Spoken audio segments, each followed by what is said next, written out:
Assalamu alaikum, family. Welcome to the Sajdah channel. This is part 5 of our series on business warfare.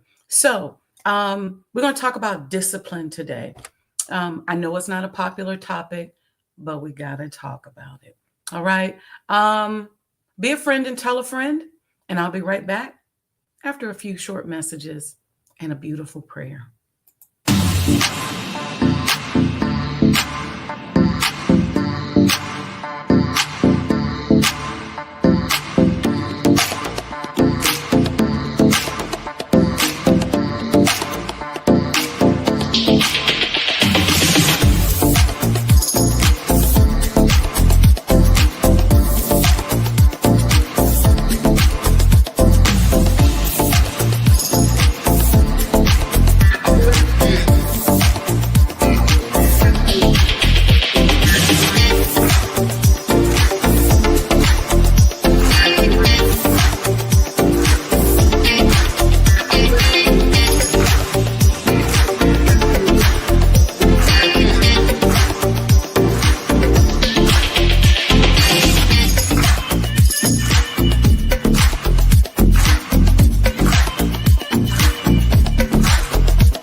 O Allah, guide me among those whom Thou hast guided aright, and preserve me among those whom Thou hast preserved, and befriend me among those whom Thou hast befriended.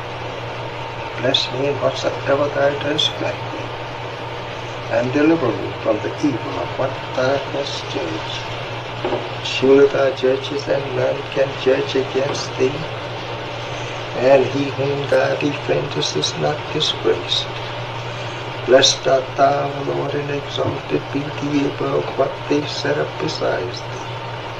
I bear witness, nothing deserves to be served besides Thee, and I bear witness that Muhammad is Thy servant and apostle.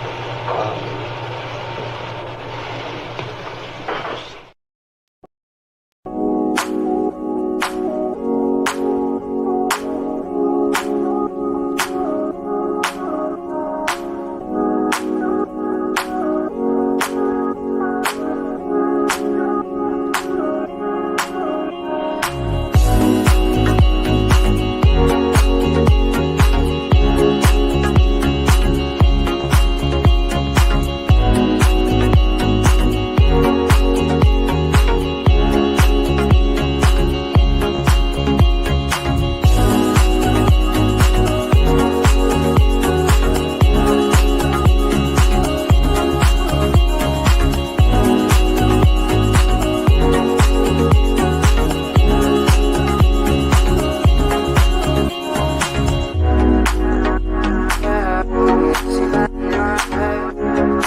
Assalamu alaikum, family. Welcome to the Sajdah channel. I pray everyone is doing well today. Welcome, welcome, welcome. I see y'all in here early today. Welcome, everyone. We're going to talk about discipline today. This is the last episode in our series on business warfare. I love doing series. I think it's so fun. And I'm in the process of taking all these series and making books out of them for you so you all can go and study them. So we got the series on manifestation.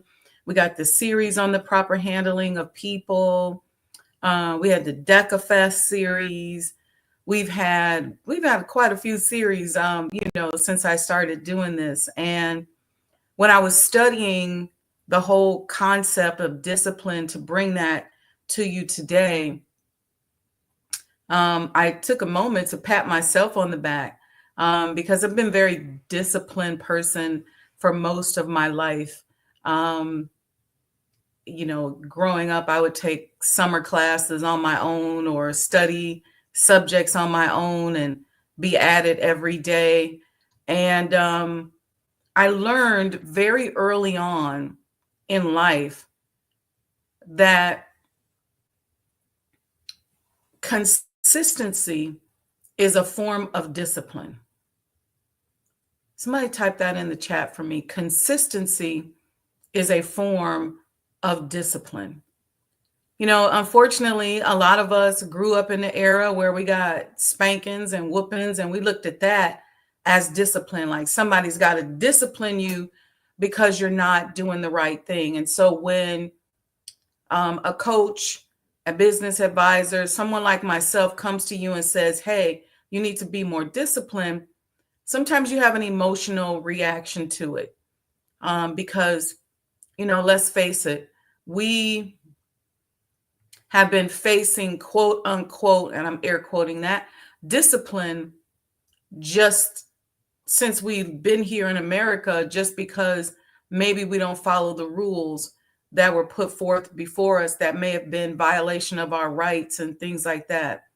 Beatings, hangings, they call discipline. So we run away from that.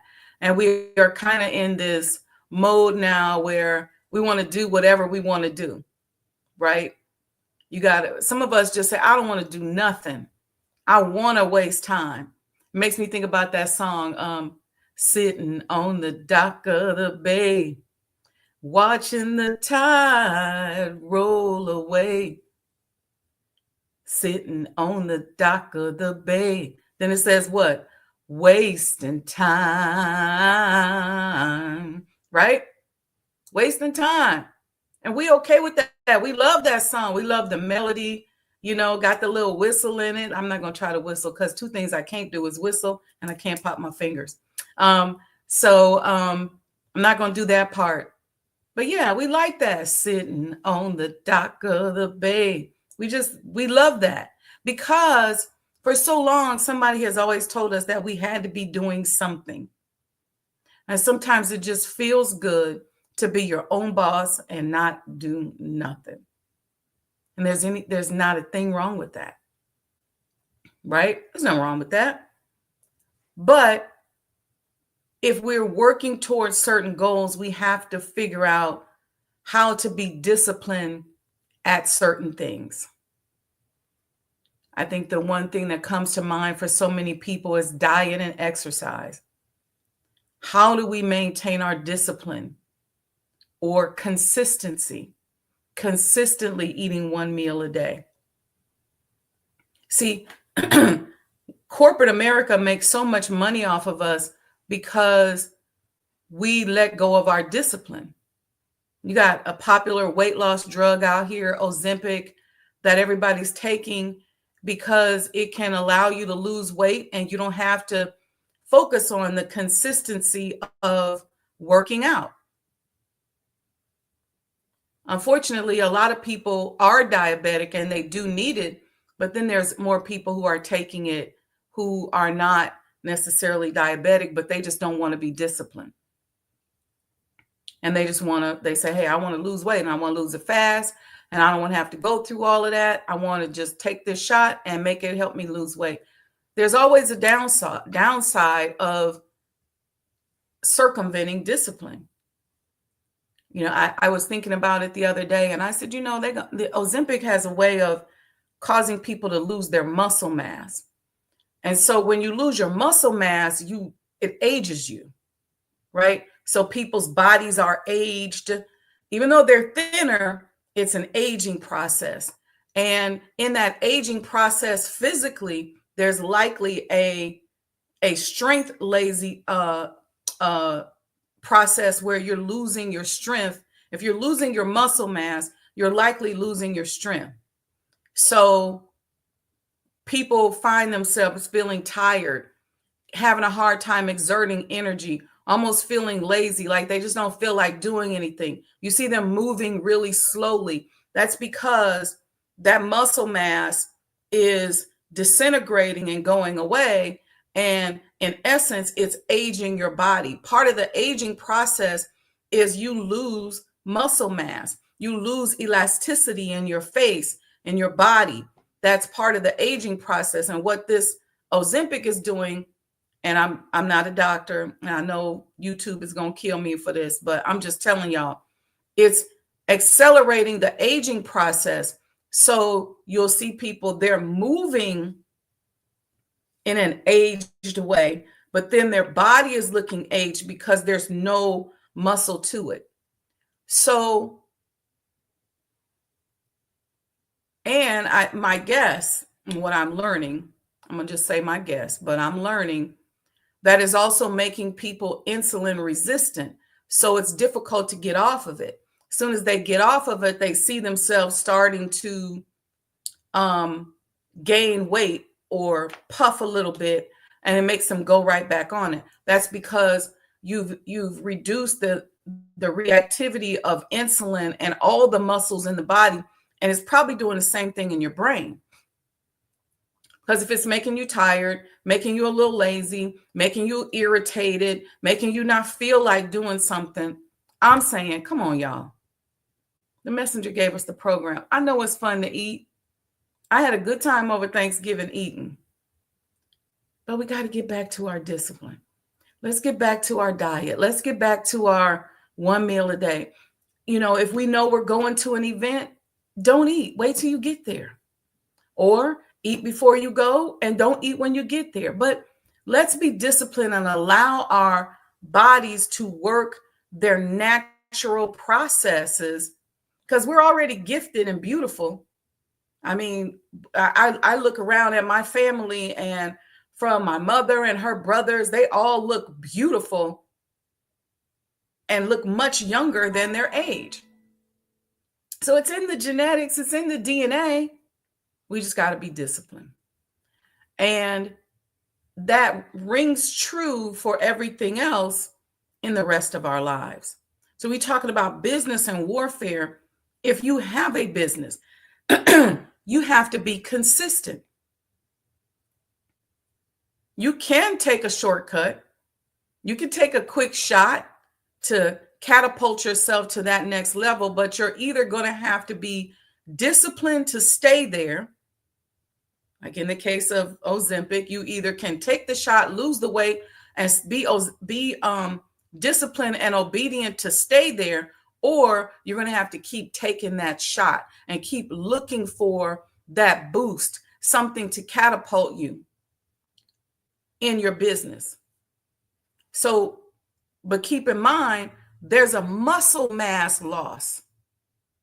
So when you use these artificial means of getting to that next level in your business, and whatever means you use, you might be a liar, you might be a thief, you might just say, nope, I just canvas and do whatever I see other people do. You got to work on figuring out, what do you got to do to discipline within yourself so that you generate the business that you can generate to sustain yourself and your family. Of course, we all need a leg up. Of course, we need a chance. Of course, we need a shot, a boost. But don't just rely on that. Don't let that be your only thing that you do. How much weight are you lifting? Are you making sure those muscles are tight? And let me tell you about the function of muscles and why these things that reduce your muscle mass are dangerous. Dangerous for your long-term health. Let's take your calf muscles, for example. Your calf muscle contracts around your arteries and your veins and causes blood to move up and down your lower extremities back up into your heart.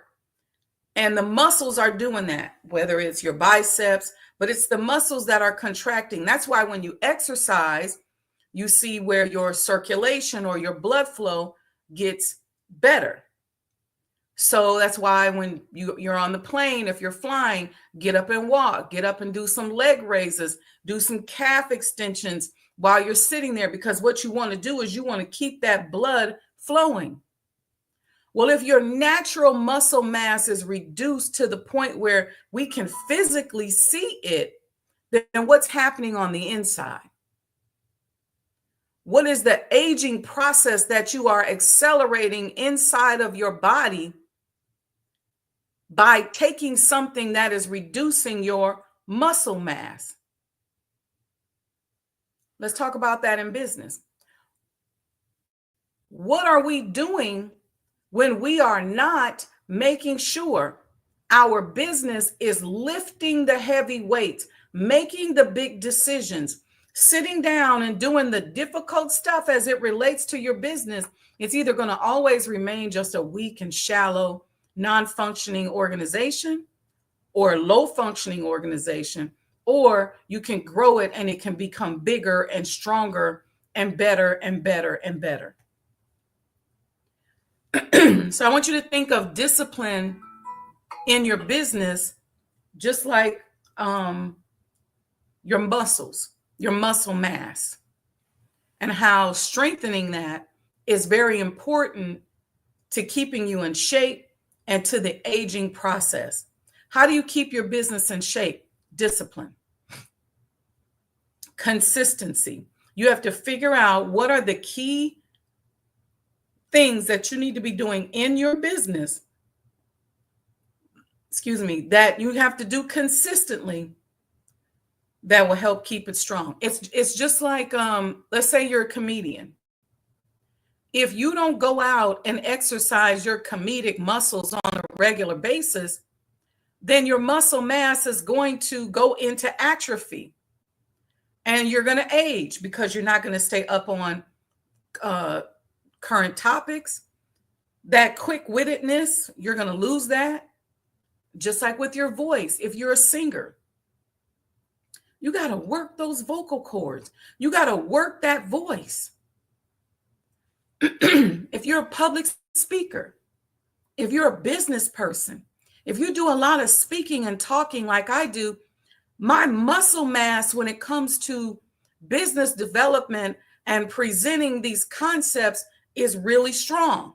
I'm like a bodybuilder in that area. Why? Because I exercise that muscle all the time on a consistent basis. So what is it that you are doing that you need to consistently do so that you build up your strength, your muscle, your professional intuition in that field, and ultimately keep your muscle mass strong?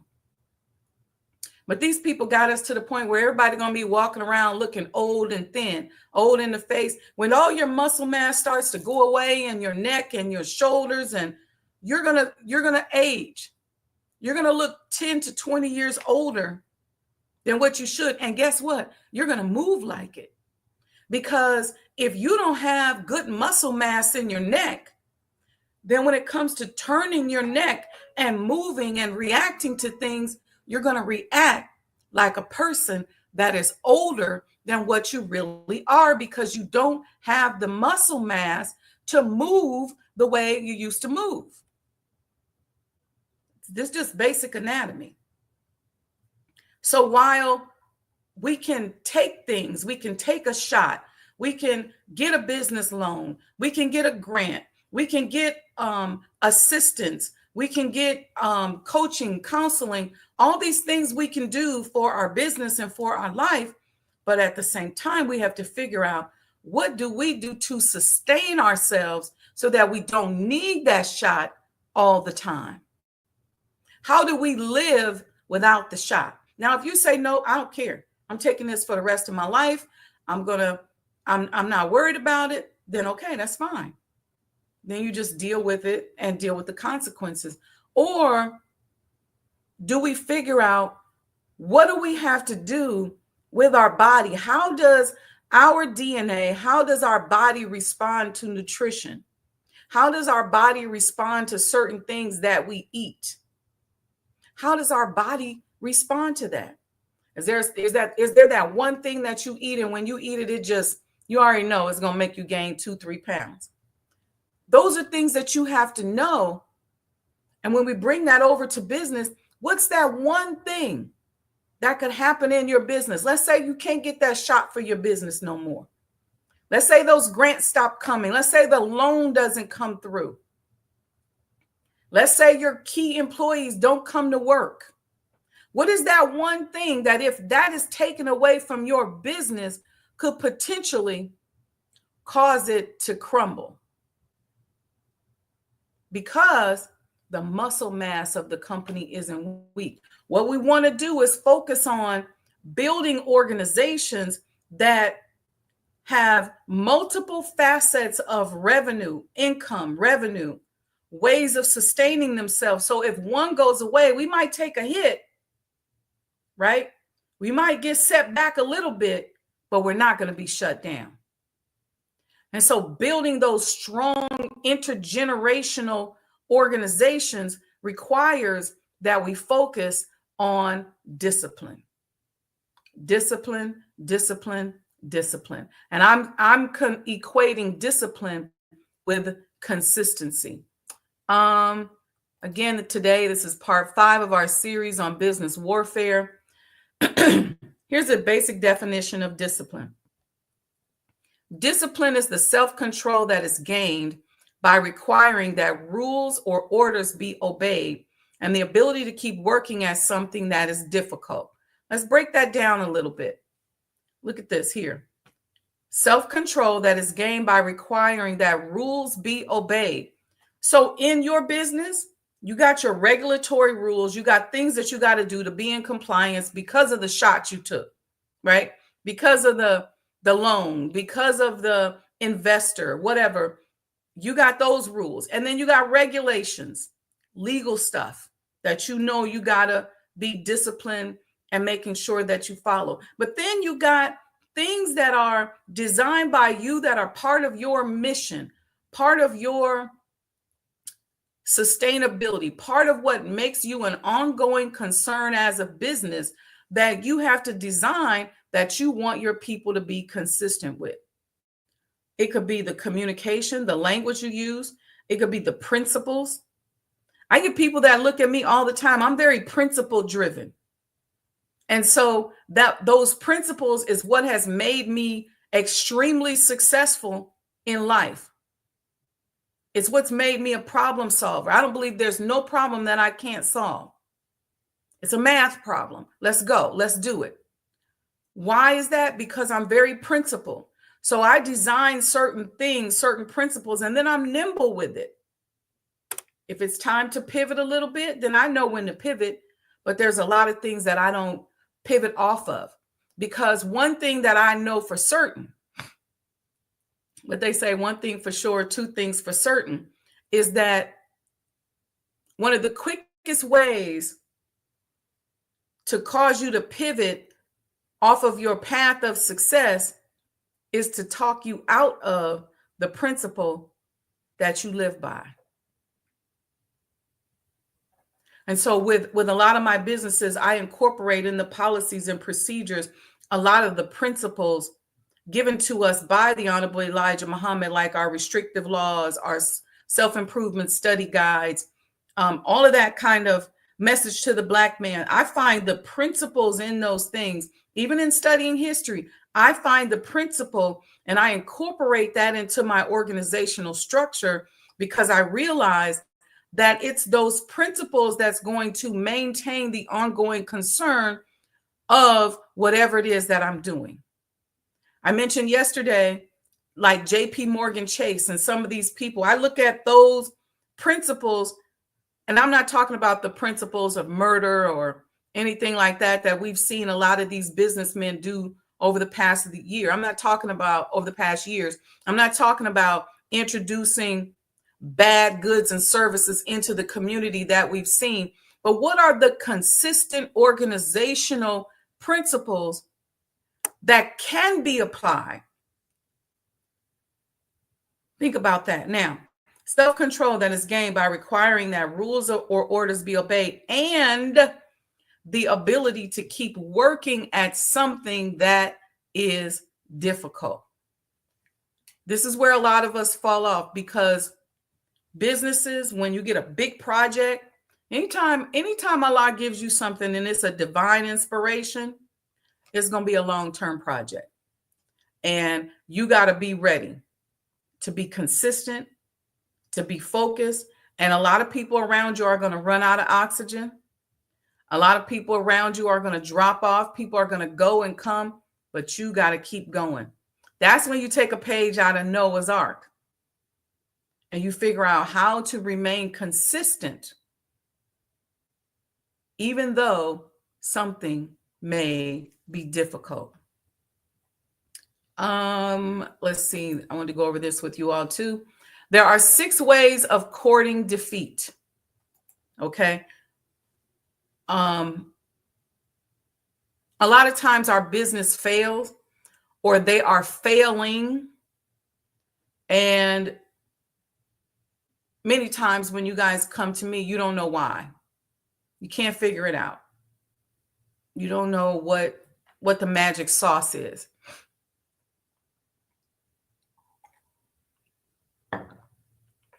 Why are you failing? Why is it that when you get off the shot, you gain weight right back? What's in your diet? What's in your head? What are you doing? What are you not doing or doing? Do you have a vitamin deficiency that maybe you need to supplement that will help you maintain your weight? Same thing with the business.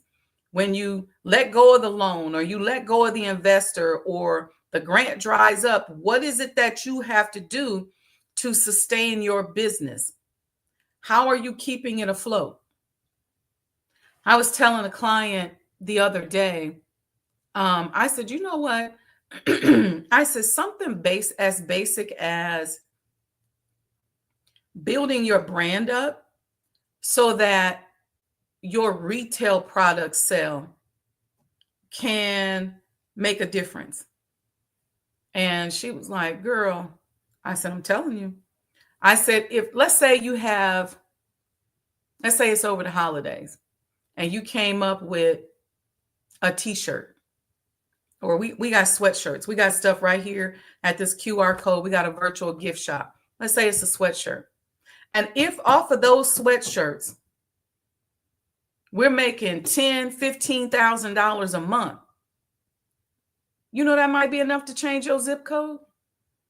You know, that might be enough to handle some things within that business, to reduce some of the reliability on some of the other things that you don't have a control over whether or not they're going to stay with you. And like I said, it's nothing wrong if you've decided, hey, I'm taking this shot for the rest of my life. Nothing wrong with that. But I would still encourage you to make sure that you figure out what you got to do to keep your muscle mass up. Your muscle mass is important. It's important to your eyes. You're going to find there's muscles in your eyes that enhance your vision. You're going to find your vision getting blurry or bad if you're consistently taking something that reduces your muscle mass. You're going to find where your face begins to droop because the muscles in your face aren't tight enough. You're going to find yourself not really having the agility up here in your upper body. Why? Because your shoulder muscles that you may have mistaken for as weight loss are disintegrating. They're going into atrophy. When you go to walk, you're going to feel it in your joints. Why? Because your muscles are not as strong. And so your joints are taking more of the hit. Let's talk about your organs, and you all can relate this to your business. Talk about your organs. There are muscles around your organs or muscles in your body that cause your organs some form of contraction. Let's start with the heart. The heart is just one big muscle. And so while this shot might be reducing your weight, what appears to be your weight, and it's reducing your muscle mass, what is it doing to your heart muscle? Because it's not telling it, it's not going to just pick one muscle and not reduce the others. What's happening to your heart muscle? What's happening to the muscles in your hands? What's happening to the muscles in your feet? And then if your brain has to work extra hard because you've reduced your muscle mass so badly, you're going to feel tired. You're going to be fatigued. You're going to be grumpy. You're going to move slower. Same thing in business.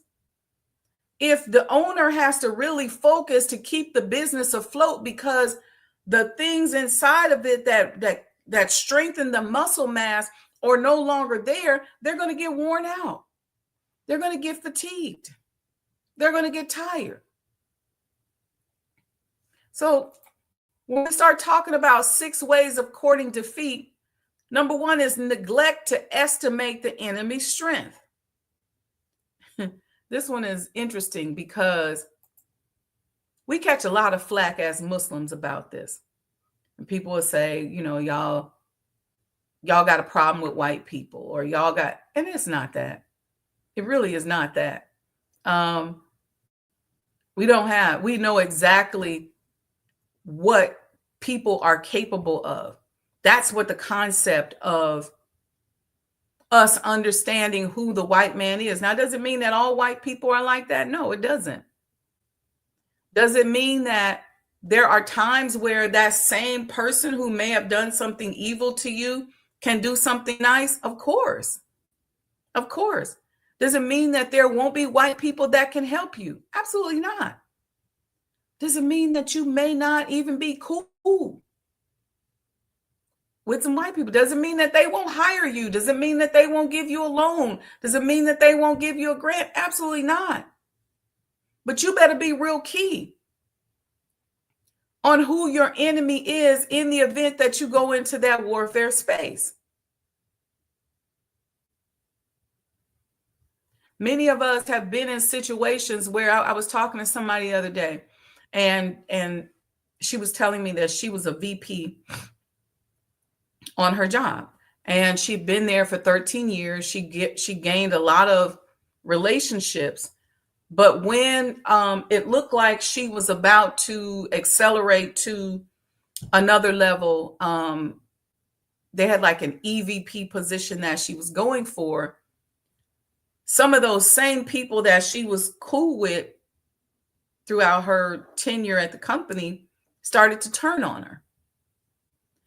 And I said to her, I said, I'm not talking about race, but you now better understand in your quest to become EVP who your enemy is now. Because that person that you kicking it with and bringing over your house that you've been friends with during your entire seniority there at the company, are they still your friend? How are your plans leaking? Or are they trying to inject things into your brain to impact or influence you? See, knowing who your enemy is and what your enemy is doing is key. And here's a hint at that. When you're principled, when you live your life by certain rules and certain ways of doing things, then you can spot a person who's contrary or who's the enemy a mile away. And you don't even have to let them know that you know that's them. You can keep rolling. Because your principle that you're disciplined to and consistent about is what is helping you to make that determination. The other one is ways of courting defeat is want of authority. You got some people that want to be in charge so bad. They want to run the show. They want to be the shit. They want everybody to look at them like that. And they're so preoccupied by other people who look like they might have a glimpse of being better than them, a glimpse of more authority, that they can't focus on developing the business that they're in. Many of us are victims of this. We've had defective training. Defective training. I've had some defective training, but I've had some training that is so amazing by amazing people. I've been blessed that my training has been solid, but I've also been blessed by some defective training and having the ability to know the difference. So a lot of times things that we're taught in school, a lot of us are so school and institutional driven, and we're learning concepts in school, which is fine, but we don't understand the purpose of those concepts or the origin of those concepts. And so we therefore don't understand when and how to use them, which then makes the training and the education defective. Unjustifiable anger. Some of us just mad. We mad at ourselves. We mad at people that are cuter than us, better than us, smarter than us, taller than us, shorter than us, got smaller feet,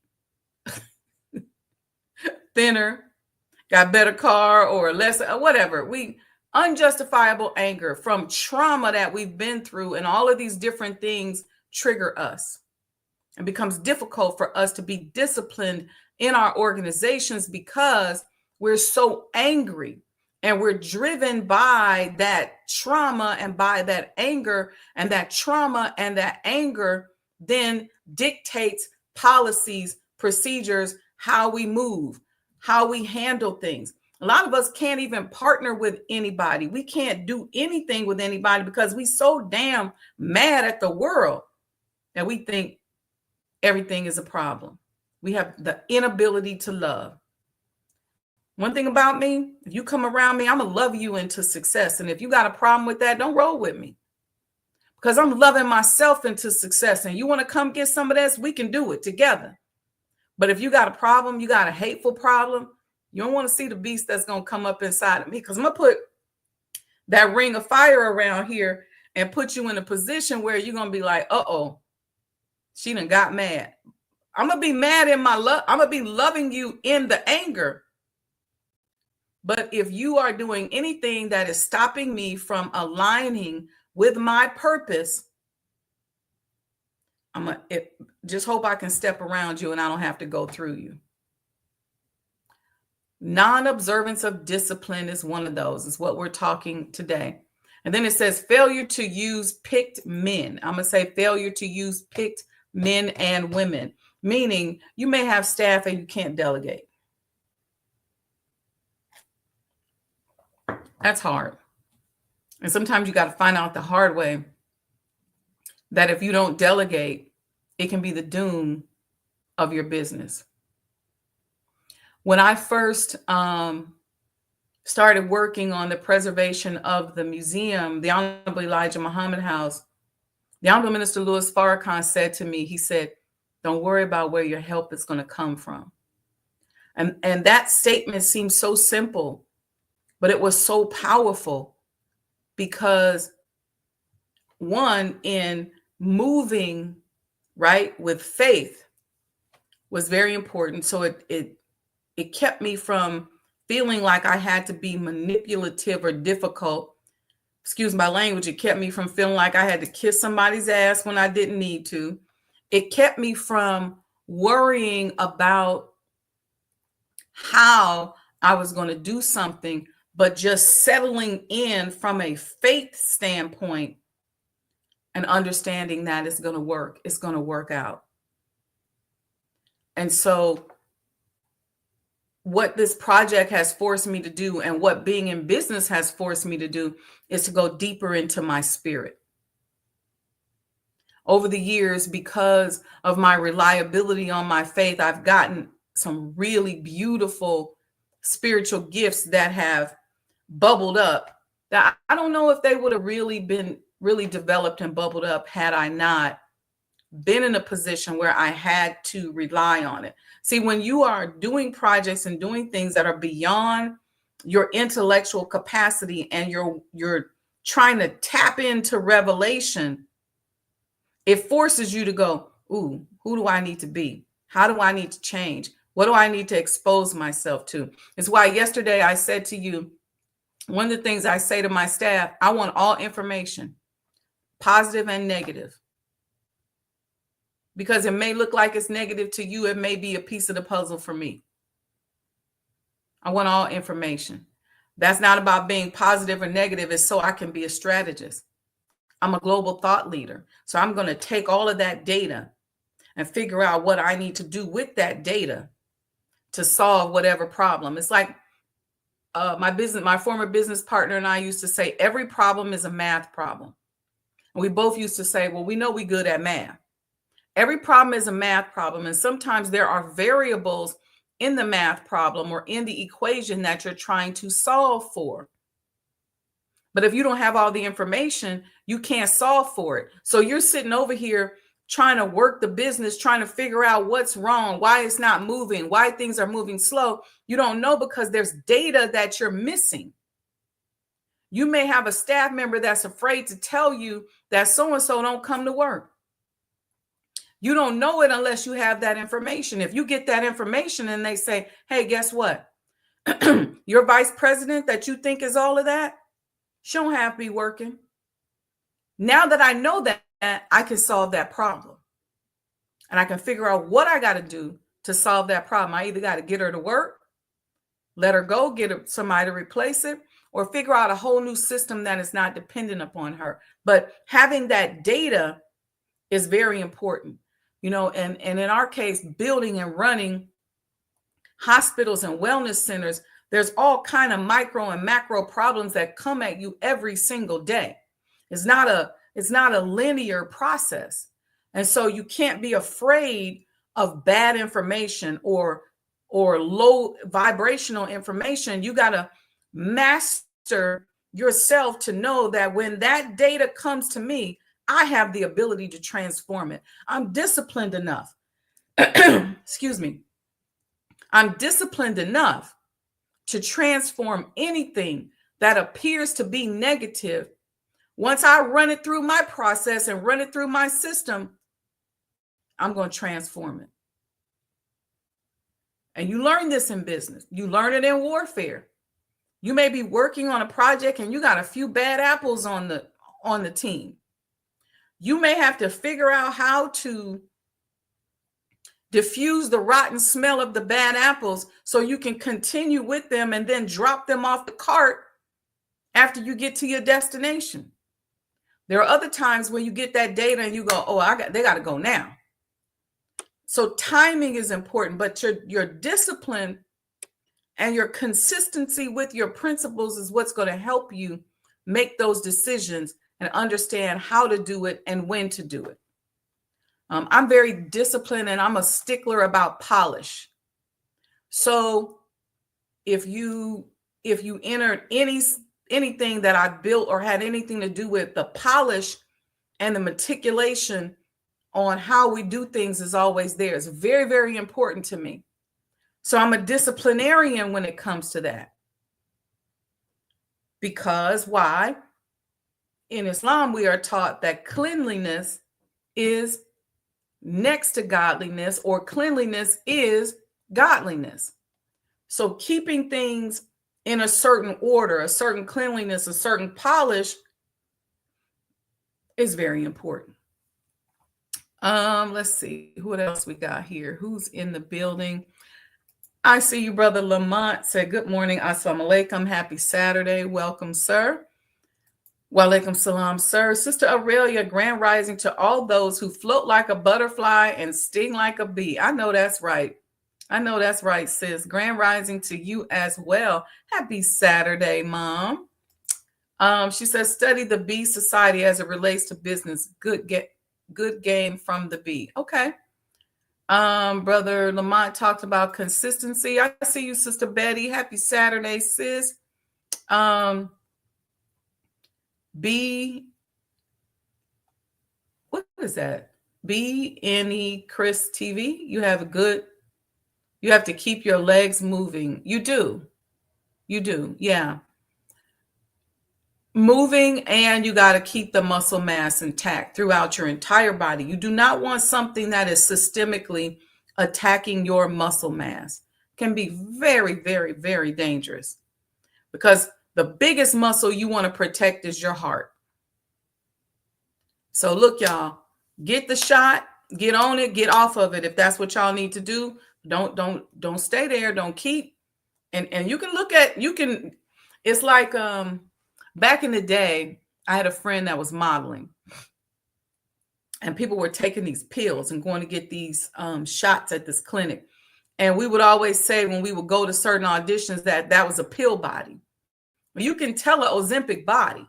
You can tell a person's atrophy. And I'm not trying to bust on Ozempic or anybody that's doing it, but it's so popular now that I want you all to, I'm using this to help relate to business. And don't get me wrong, there are times where we need that kind of thing. Some of us have gotten so far out of discipline. Let me say it this way. When it comes to medicine, sometimes your health has swung so out of control, which could be that, we're 50, 60 pounds overweight. You may swing so far out of control that you need intervention. And a good clinician knows when to give you something to intervene to help you get back on track. But as the intervention is working, you got to be thinking about the lifestyle changes and the discipline that's going to go into effect. Okay.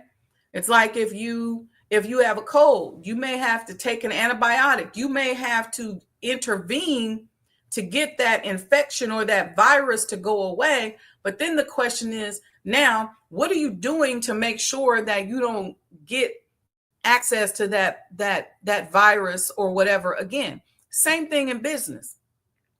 Sometimes life be life and business be business, and the math be adding up for sure. And you need some help. You got taxes due, you got this due, you got that. You need a loan. Nothing wrong with that. But while you got the loan and while you're paying on the loan, you need to be thinking about, what do I need to do to better sustain myself so that if I can't renew the loan, or once I pay this off and I can't get another one, my business will continue to survive and thrive. Okay. Let me know in the chat if y'all getting this. Sandra D says, Assalamu alaikum family. This has been a great series. Ozem is like the land of Oz. You already have the power within, which is the discipline and consistency. Yeah. And Sandra D, thank you for ordering your oud oil. We're getting that shipped out to you today in your special gift wrap packaging. So thank you so much. We pray that you enjoy it.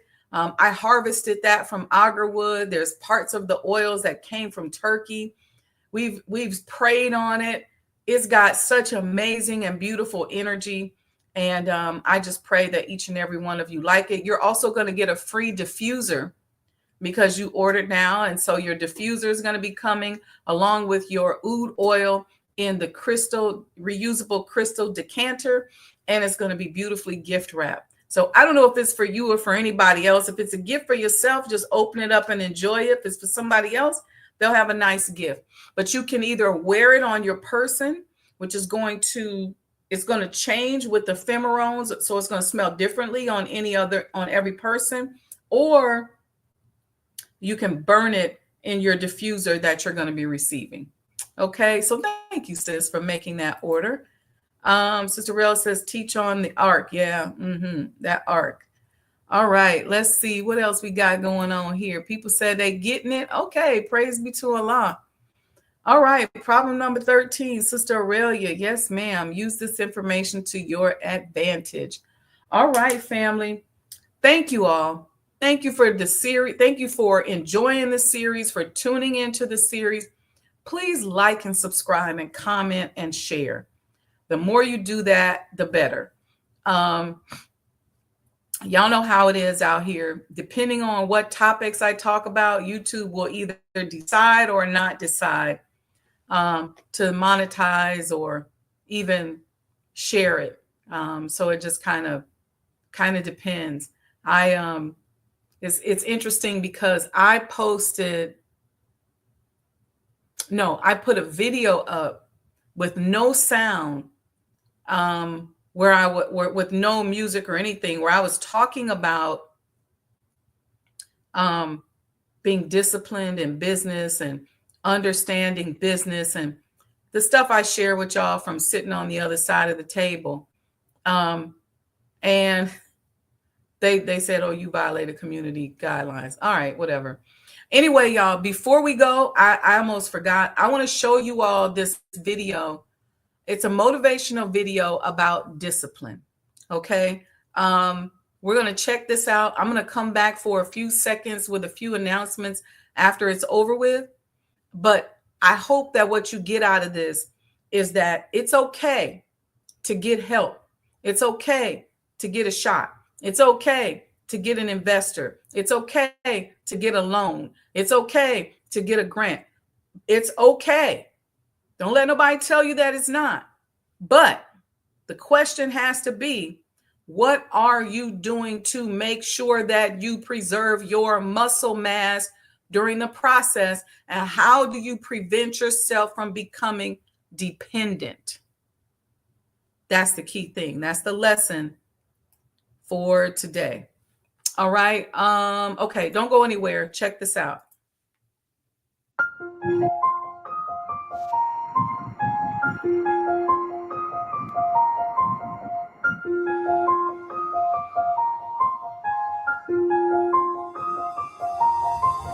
Every single dude that I knew that was about it in business, they were disciplined, right?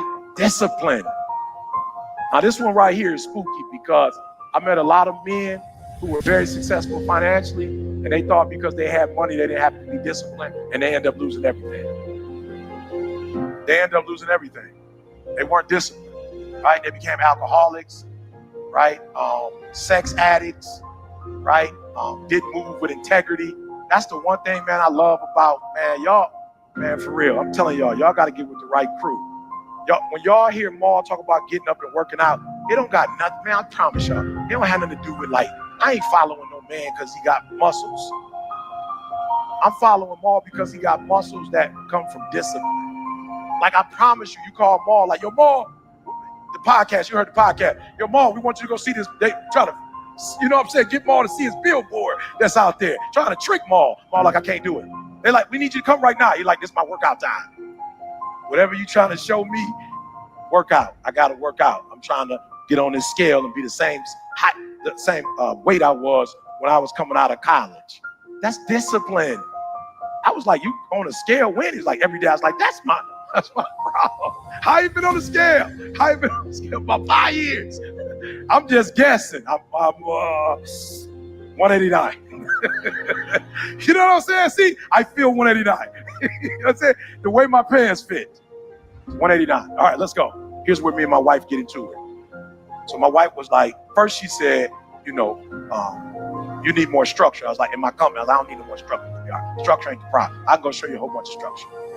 I said, I got it, sweetheart. I'm not willing to make the adjustment, but I don't run the type of company where I want to get up every day and what's the word I'm looking for? See, like I don't want to get up every day and be nobody's boss. Does that make sense? Like I don't want to get up and micromanage nobody, right? So the challenge is at some point, you're going to have to learn to be disciplined. You're going to have to learn if you say you're going to wake up at 8 o'clock, you're going to get up at 8 o'clock, no matter how you feel. Like you got to be disciplined. And to get to the next level of success, you can't just have energy when you got energy. I want to make sure y'all catch that. If you're running a business and it's 365, then 365, you got to wake up every day and you got to go get it.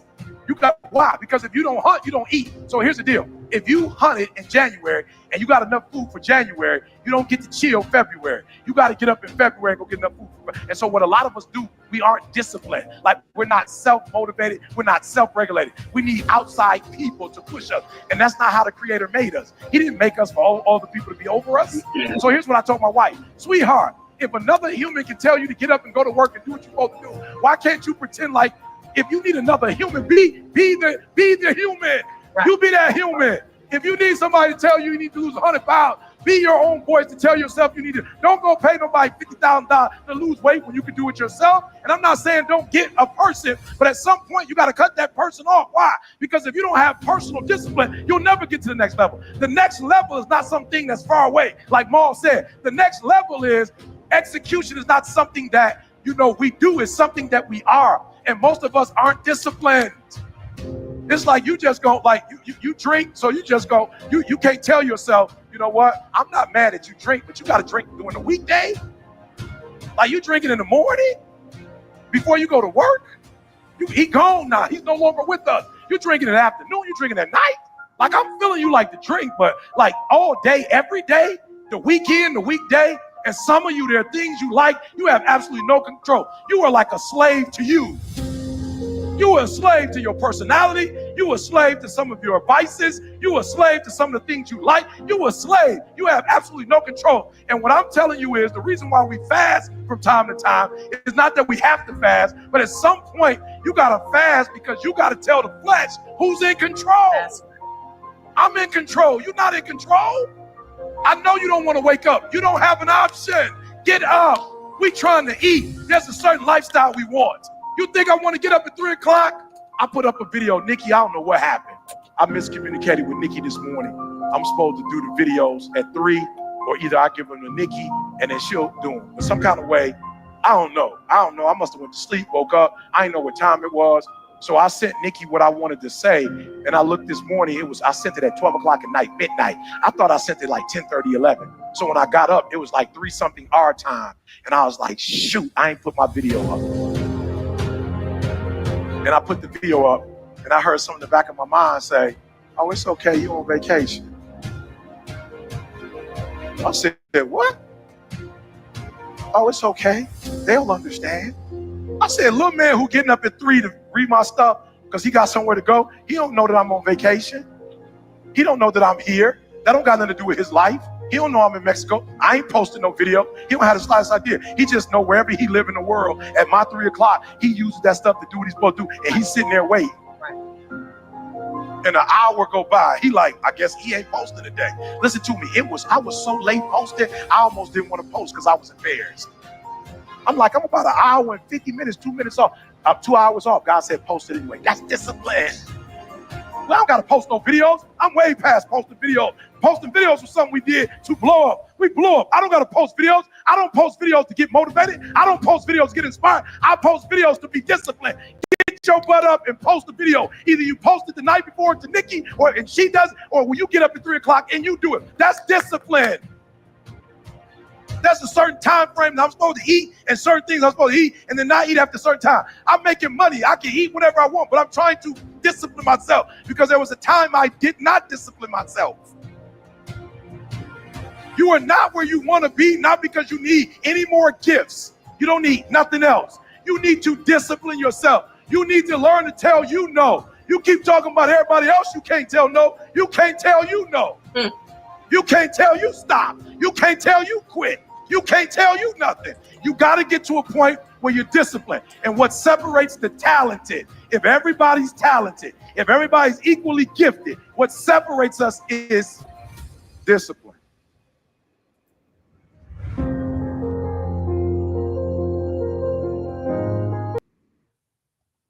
I hope that helped. I hope that was a good closing for us. Learn to tell yourself no. Learn to be disciplined. Thank you all. Thank you for tuning in to the series. Thank you for your support. Thank you for those of you who have watched. I see that a lot of you have shared this. I've been very consistent. Over the years with this show, with posting, giving data, and all of that stuff. Thank you, Mom. Mom says, awesome video. Thank you for sharing. I've been very consistent with that over the years. And so when I tell you I'm a coach with receipts, y'all know it's the truth. I got receipts. I got videos going back to 2009. Hello? 2009. Starting off on Blog Talk Radio. I was blogging, just written blogging, then going to Blog Talk Radio, then going to radio, broadcast radio in Washington, D.C., and broadcasting from wherever I was around the world on radio to continuing to post on this channel, on Instagram, sharing with you mental strategies to help you navigate the world of business. When I tell you I'm about it, I'm about it. I'm deeply entrenched in this. So with that, family, make sure you support Cash App, Sajdah Enterprises, support the movement. If you're getting anything, I know y'all like to sneak watch, then just sneak Cash App to support the network, support the efforts, support the information that we put out. I've got some amazing things planned for 2025, but I need your support. I need you to like and subscribe. I need you to Cash App, okay? Give something. Don't just sit here. Give something. I don't care if you can't do nothing but give $10, $20. Give something. Let's open up that flow of energy. And you all may be saying, well, I can only give $25. That's nothing to her. But guess what? It may allow me to take a client like yourself, a coaching client, out for coffee and coach them and help them with something. It's going to give me access to an energy flow that I thrive upon. Y'all know I'm all about the vibes and the vibrations. So we talked about flow. I'm still deciding. Some of you all have asked me what we're going to do for New Year's Eve. I created this tradition where I'm always doing like goal setting parties or goal setting events on New Year's Eve. We've had a couple broadcasts on New Year's Eve. So I'm working through what's going to happen with that. But we'll see. We'll see. We're still deciding. All right, family. Love you all very much. May Allah bless you. I'm wishing each and every one of you more goodness and more love than you have ever experienced or imagined. Okay? Check out our virtual gift shop and stay tuned.